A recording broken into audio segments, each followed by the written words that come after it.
je suis psychologue clinicienne et j'ai pas toujours été psychologue clinicienne puisque je me suis reconvertie assez dans une deuxième partie de vie, assez tardivement j'allais dire, même s'il n'est jamais trop tard. Parce que essentiellement j'avais fait un premier choix d'orientation qui n'avait pas du tout été réfléchi. Donc comme tout le monde, je me suis orientée à 18 ans après le bac. J'avais des questions plein la tête, j'étais un intérêt pour la société, pour l'humain, pour la politique. Beaucoup. Donc le chemin un peu naturel pour moi, ça a été de faire des sciences politiques. Donc c'est ce que j'ai fait Sciences Po. J'ai beaucoup aimé les études, le contenu des enseignements, je trouvais ça très intéressant, mais en termes de métier, je me suis jamais dit « Ah tiens, ça c'est ma voie, je vais faire ce métier-là ». Donc ça restait très vague pour moi. Et puis après, j'ai eu la chance de rencontrer un monsieur qui montait sa boîte. Et donc je l'ai accompagné dans cette création d'entreprise qui a très bien marché. Et ça a été pour moi une expérience...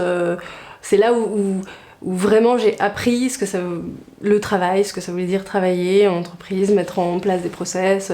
Ça m'a beaucoup formée en fait. Et donc... assez naturellement en fait, moi je suis devenue directrice adjointe de la boîte et donc j'ai commencé à faire du management d'équipe je me suis assez rapidement rendu compte que ce qui m'intéressait le plus en réalité c'était les moments où j'avais des entretiens avec mes collaborateurs et où j'étais à leur écoute. Je les écoutais, je cherchais à comprendre leur motivation profonde dans le travail, je cherchais à identifier ce qui pouvait les animer et du coup leur trouver des missions qui les rendent heureux et qui leur permettent de s'épanouir dans leur travail. Et ça a été le premier déclic où je me suis dit que vraiment j'étais pas forcément complètement à ma place là où j'étais bien. C'était un métier intéressant, mais je n'étais pas complètement à ma place. Et j'ai commencé une réflexion autour d'une potentielle reconversion. Ça a pris un peu de temps, cette réflexion. J'ai balayé plusieurs champs. Il y avait l'enseignement qui me plaisait beaucoup, parce que j'avais vraiment envie de transmettre, cette idée-là de transmettre des choses à des jeunes de 17 ans, notamment par exemple les aider aussi à s'orienter dans leur vie future. Et donc je dis des jeunes de 17 ans parce que j'avais pensé à faire professeur de philosophie, qui est une discipline qui à la base me passionne aussi. Donc je m'étais dit que c'était une voie potentielle pour moi. Et puis il y avait aussi la psychologie. Et donc là, ce qui m'intéressait c'était la science, le savoir, la psychologie, connaître l'humain, les ressorts psychiques des comportements. Et aussi le fait d'aider, d'accompagner, de permettre à une personne de cheminer vers un épanouissement, de découvrir son propre potentiel. Voilà, j'ai commencé à lire des livres sur la psychologie, des romans aussi d'Irving Yalom, par exemple, que j'aime beaucoup.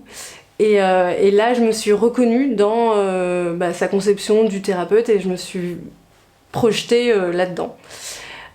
Donc j'ai pris une décision donc, assez radicale, c'est-à-dire que j'ai décidé de reprendre des études de psychologie, mais depuis le début, parce que bon, il n'y avait pas le choix de faire autrement. J'avais besoin aussi d'une légitimité, j'aurais pu faire une école de thérapie, de psychopraticien maintenant on dit, mais non, j'ai vraiment voulu reprendre des études de psychologie depuis le début, et j'ai pas du tout regretté et je regrette absolument pas. Ça a été un long parcours, faut être honnête, c'était 6 années de travail, mais aussi de joie, d'enthousiasme, d'exaltation, de moments où j'étais là, ah c'est génial cette matière, j'adore, Il y a plein de choses à découvrir, c'était fascinant. J'ai aussi mes premiers stages où ça a juste confirmé mon intuition initiale que c'était vraiment là où je pouvais avoir ma place et me sentir bien, en fait, utile à la société et que ça avait du sens pour moi.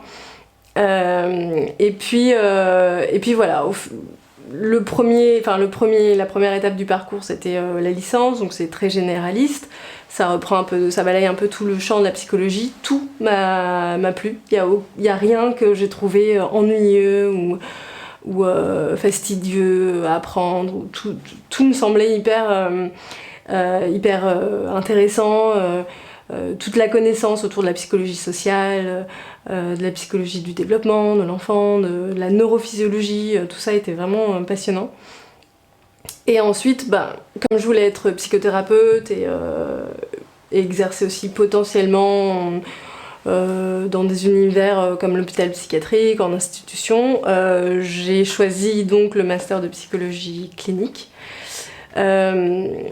C'était là pour le coup c'était un peu, il y avait beaucoup de pression parce que la psychologie, l'entrée en master est quand même conditionnée à un certain niveau de notes, donc ça a rajouté une pression supplémentaire pour travailler, pour avoir des bonnes notes et des moyennes quand même assez élevées, ce qui est difficile. Mais après tous ces efforts, voilà, j'ai le jour de ma soutenance, ça a été un espèce de soulagement intense. Ça y est, j'étais psychologue. Je pense que j'ai dormi pendant les 2 mois qui ont suivi pour rattraper le manque de sommeil et toute la pression qui s'était accumulée sur la dernière ligne droite. Et puis donc voilà, aujourd'hui je suis psychologue depuis 4 ans.